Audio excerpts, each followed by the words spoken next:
What's up, everybody? Welcome to another Caneta video. Today's title of the video is Flamengo's comprehensive win, and it's only getting better. But first, let's roll the intro.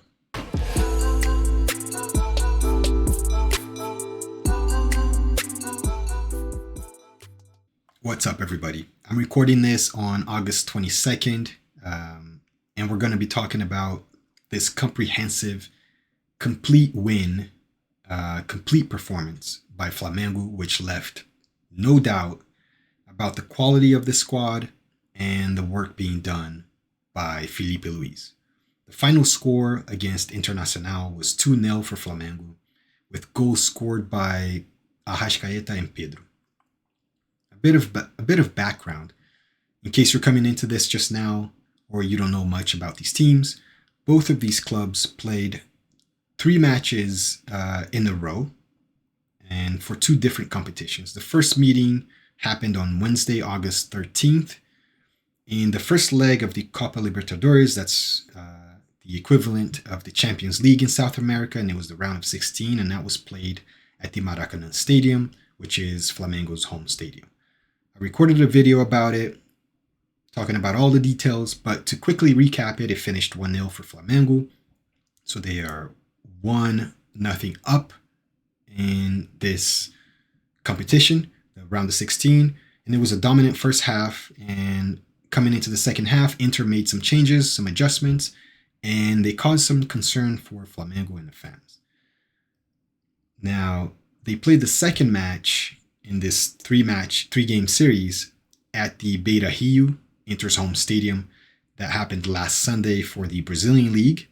And Inter rested all but 1 outfield player, while Flamengo rotated 5 players. But Flamengo easily won that game 3-1. Inter could kind of rest easy knowing that they were prioritizing the Libertadores, and because at this stage, they no longer have any chance to win the league. So their focus was on this cup competition. And so they rested their players. Their fans understood that.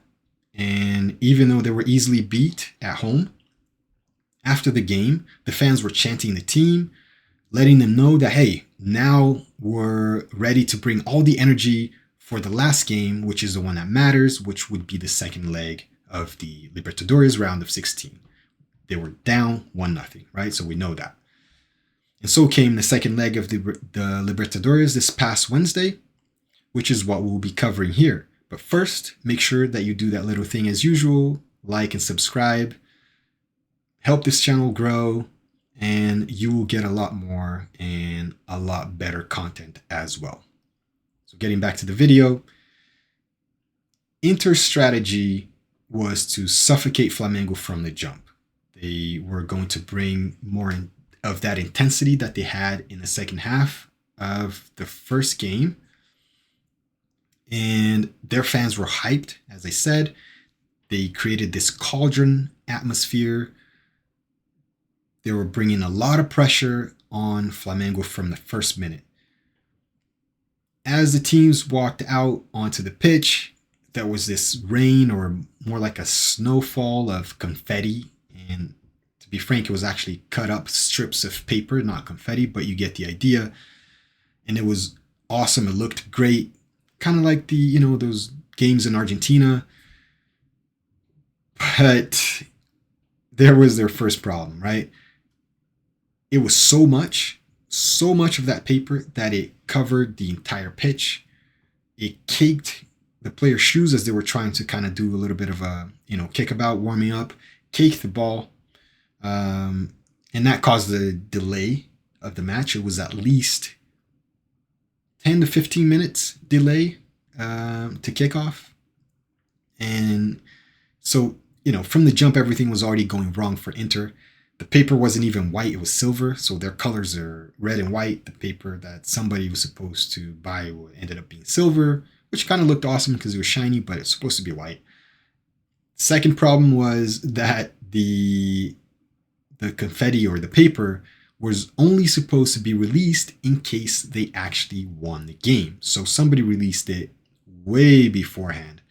And then now they're going to get a big fine by CONMEBOL, who is the governing body for South America's championship.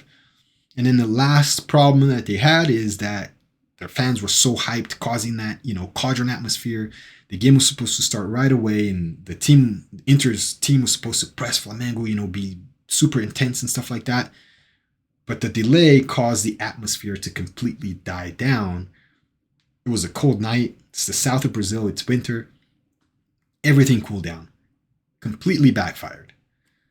So there was that. Embarrassing to say the least. But back to the game. Flamengo lined up with Bruno Henrique up top instead of Pedro. They had Plata on the right wing instead of Luis Araújo. And when those two are playing, it usually means one thing is that a mobile front line was Samolino, Bruno Henrique, and Plata means they're going to go press, and they're going to press hard, right? And typically, you wouldn't think that you can take any valuable lessons from a game like the previous one where Inter rotated the whole team. While that's true on Inter's side, it's not the case for Flamengo. Felipe Luís had Saúl alongside Jorginho as the double pivot in that last game, and learned that there's a lot more control in the middle versus when he plays Allen and or Everton Araújo, or either when one of those two pair up with Jorginho or when they play themselves, both being the double pivot. The reason being is that his system is built around this double pivot, and it's imperative that they perform well for the entire system to work. Everything goes through them. They protect the back line, they help play out from the back, they control the tempo of the game, and initially the system was built around Eric Pulgar and Nico de la Cruz, but with the injuries that these guys had, they've had to fit in Everton Araújo, who's a good defensive midfielder in terms of tackling, but his distribution is really below par. It's not at this level. And Allen, who is really mobile, and is a little guy but scurries around the pitch, is fairly quick, is good at tackling, but he lacks confidence. He lacks a lot of confidence. These two double pivots are supposed to be playing, requesting, asking for the ball the whole time. They help distribute the ball, and they help progress play. They control the tempo, like I was saying. And the difference when Saúl plays there compared to when those two is night and day, right? So with that, Felipe Luís had Saúl and Jorginho as a double pivot. Made a whole lot of difference. The press forced Inter center backs to go long with low quality passes.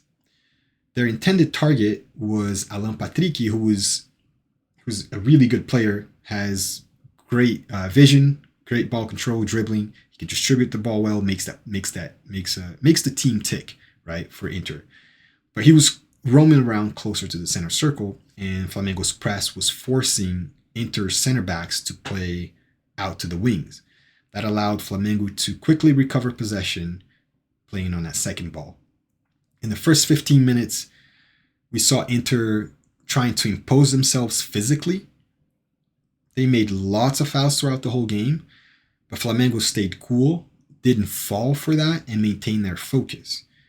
Jorge Machado, who is Inter's coach, had his team's press close down the middle to induce Flamengo to the flanks. This is what they adjusted to do well in the second half. And then they added another man to not allow the double pivot in that first game to play out the back. So that forced a lot of transitions, created a lot of back and forth. And to them now a success, right? Even though the numbers showed otherwise, but the optics seemed like they were having a lot of success. And that's what they were trying to do in this game. Again, if you watch the video I recorded on that game, it'll make a lot more sense. But forcing Flamengo out to the flanks is fine. Felipe Luís just used that to create a sort of a short blanket situation for Inter, right? When you cover your head, your feet get exposed, and if you cover your feet, your head gets exposed, right? So Flamengo would escape and build through the right wing, and switch play to the left, where Samulino was, and he's really good at one-on-ones. Inter then had to balance and cover on that side, and then leave the right side open again, which they can then switch play, right? So that's how the first goal came about. Flamengo built it up on the right, switched to Samulino on the left. He bewildered his two markers and got a shot off from outside the box. And Inter's goalkeeper, Rocher, made a save, but he spilled it to his left, which was Flamengo's right side, where Plata was free. And this ball came bobbling up. And as the Inter defender rushed to close him down, he just simply headed the ball to his left where Arrascaeta was, and he was able to slide volley it right into the top corner. So then the game, that happened in the first half. The game kept going.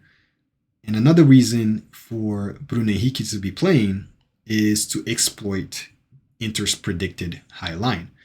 Being that they were down 1-0 going into the second leg, it was on them to bring the game on and to try to score, right? So we knew that they were going to push up and play a high line. Bruno Henrique, ever the speed demon, was always ready to exploit that space left in behind. He actually managed to escape twice and scored twice. However, he was a little bit impatient and he was offside both times, but that still caused a lot of worry for Inter's defense, right? So again, short blanket on both sides, short blanket going either vertically or horizontally. However you want to play against this team. If you want to let them play down the middle, they'll carve you up. If you want to let them play you on the flanks, they will damage you that way as well. The second goal for Flamengo came in the second half from a corner that was partially cleared, and then the ball was played back by Luis Araújo into the box. He sent a low cross, sort of along this close to the 6, and Pedro's at the far post managed to tap it in. And so that was 2-0, complete domination, right? Inter at the end of the game managed to hit the post. That was after subs had been made. Game had lost the intensity, the fit, the sizzle. And even though they hit the post, it was sort of like an accidental hit. It hit Boher, who's their striker. It came in the second half. The ball sort of hit him and hit the post. Even when that happened, it never felt like the game was going to change at all. And so it ended, right? Man of the match, it has to go to Plata, for sure. This guy does not get enough credit for all the games he's played so far. He just doesn't get the credit he deserves. He's technically good on the ball, chips in with goals and assists, has a good tactical understanding, makes good decisions, and he's also surprisingly good in the air for somebody of his stature. He wins lots of aerial duels against defenders, and one of the key things he does is when Flamengo is escaping the press and plays it long, he's one of the guys that always gets a touch on the ball for the striker to run onto, or wins an aerial ball to bring it down and win that second ball. On top of that, the guy, his work rate is off the charts. He presses like an animal. In this game, he made 9 successful tackles, meaning he recovered the ball with a tackle 9 times. That's a record for a Flamengo player in the Libertadores. Actually, technically, he tied the record. The previous player to achieve that same number was Felipe Luis, ironically, in 2019. The difference being is Felipe Luis was a left back. Plata is a winger, right? So you do the math here. He also had an assist in this game, and he completed 4 dribbles. So in that aspect, the dribbling, he also led the team in that stat. Defensively, he was a monster. His timing was impeccable. Bernabé, Internacional's left back, was pushing up on Inter's left side, and he was joining their left winger up in attack. So it was crucial for Plata to track him back, which he did flawlessly. It also meant that when he did recover possession, he had acres of space to to go ahead. And so he would drive down, and that was kind of the opposite for Samulino, right? Samulino was being technically marked by Aguirre, who's Inter's right back, and he's not as offensive minded, so he stayed back with Lino. But because Plata had so much space, Inter's defense couldn't let him go alone, so they had to cover. They had to balance on the side and cover, which left Samulino open, so then Flamengo could switch play. Saul also had a very good performance again next to Jorginho. They complement each other so well, and both have something that's not very common in the Brazilian league, which is first touch passing. Because historically the pitches have been not up to par, we'll put it that way. Brazilian players have a habit of first controlling the ball and then making a pass, right? Because the ball was just going to bobble if you try to make those first touch passes, unless you're playing on pristine grass. The ball is going to be bobbling all over the place. So you kind of want to control it first. So that's habit forming. Saul and Jorginho developed in Europe. So they played on nice pitches and they got used to having that first touch game. And not only that, in Jorginho's case especially, he always sees everything. So he's always a step ahead. So they speed up the game when necessary with a lot of precision. Another player that had a really good game was Guillermo Varela, the right back, Uruguayan international. And this guy is also very underappreciated by Flamengo fans because he's simple, right? He doesn't do anything fancy, but he just does everything well, and he helps a lot. Puts in a lot of work for the team, and that means they need Emerson Royale to recover as soon as possible because Varela won't be able to play every game with this work rate. So overall, complete domination. It never felt like Flamengo was in any danger at all. They physically looked great. Technically, they were great. Tactically, they were great. The forwards did a lot of running to cover for the double pivot. And the center backs they were ridiculous as usual. And mentally, the whole team was great as well. They were patient, especially because Inter was trying. They were physical. They were very aggressive, and the team just maintained their calm, their cool, played their game, and were able to completely dominate this solid Inter side. They're not a weak team at all. They may not have the depth that Flamengo has, but their first 11 is actually a very good side. Now, the thing is, it's only getting better from here. And why do I say this? So if you look at Flamengo's performance from 2019 and on, this team has always been a strong team with lots of attacking power. However, they've only won the league twice since then, and that does not match the quality of the squad. They've since that time, they've technically had, for at least most years, bar 1 or 2 years, the strongest squad in the Americas, really. And so it doesn't make sense that you have a team that strong and you can only win the league twice. Granted, Brazilian league is very competitive. I would say it's the most competitive in the world in terms of who's going to win. You never know. And you usually have at least, maybe 6 contenders.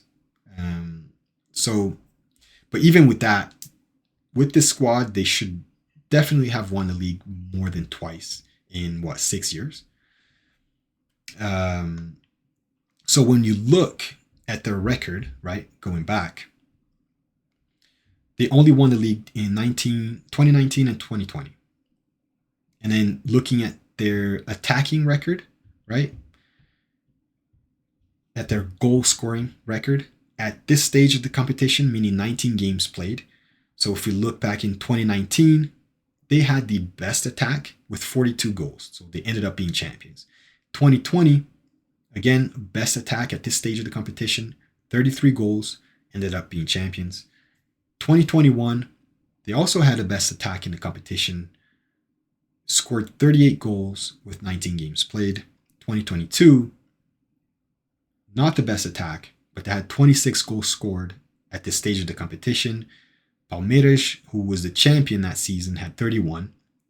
2023, Flamengo had 31 goals scored to Palmeiras, who was the champion, 34 goals. And then in 2024, Flamengo had 33 goals scored versus Botafogo, who was the champion, had scored 31 goals in 19 games. So the lowest Flamengo have ever had in these 6 years was 26 goals, which happened in 2022. So that's sort of the outlier there. And then the highest was 42 goals in 2019, which is also an outlier.